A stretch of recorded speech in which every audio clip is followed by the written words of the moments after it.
Yun mga idol, ano kaya maganda dito sa radish natin idol at saka yung onion white, red at tomatoes mga idol. Abangan nyo. Itong steep idol yung gagawin natin idol. Binalatan ko na tapos gayatin natin idol ng maninipis at hanggang sa maubos at abangan idol kung anong gagawin natin dito. Naubos na nating hiwa ng manipis at lagyan natin ng rock salt idol Tapos tawag nito pigain lang natin to idol hanggang lumabas yung katas at tatanggalin natin yung katas at yung ito lang kukunin natin idol kasi yung dagta nito idol mapait. Tapos meron tayong white onion, red onion, tsaka tomato idol Ito ihalo natin dito mamaya, gawin natin salad.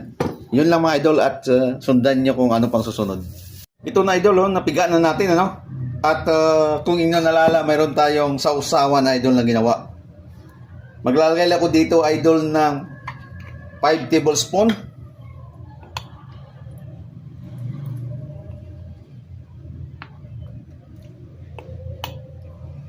Three,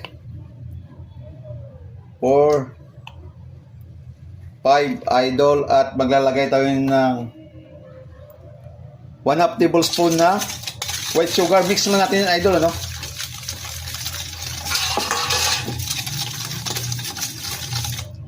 Lusawin lang natin yung sugar niya. Pag nalusaw na siya idol, unahin ko to yung radish natin idol na napiga na Tapos niyan susundatin yung red onion kalate din na white onion. At meron tayong 6 pieces na tomatoes. Wala nang buto idol, tinanggal natin Mas maganda idol pag tinanggal nyo na yung buto para maganda sa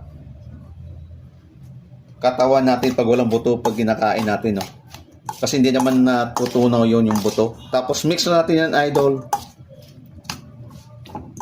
At ganun na kasimple yung insaladang radish natin idol.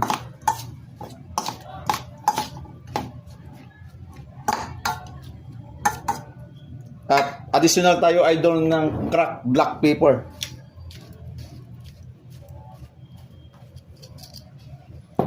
Post mix lang natin.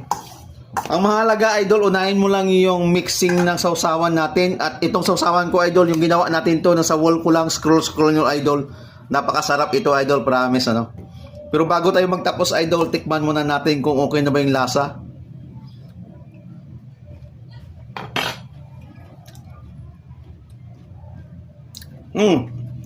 Okay yun sa idol. At bago tayo magtapos idol, shout out sa inyo lahat. Huwag nyo kalimutan follow nyo ko idol, subscribe, share, like, comment, at abangan nyo pa idol yung gagawin ko. Ito na po idol yung radish salad or insaladang radish sa English. Yun lang mga idol, bye bye.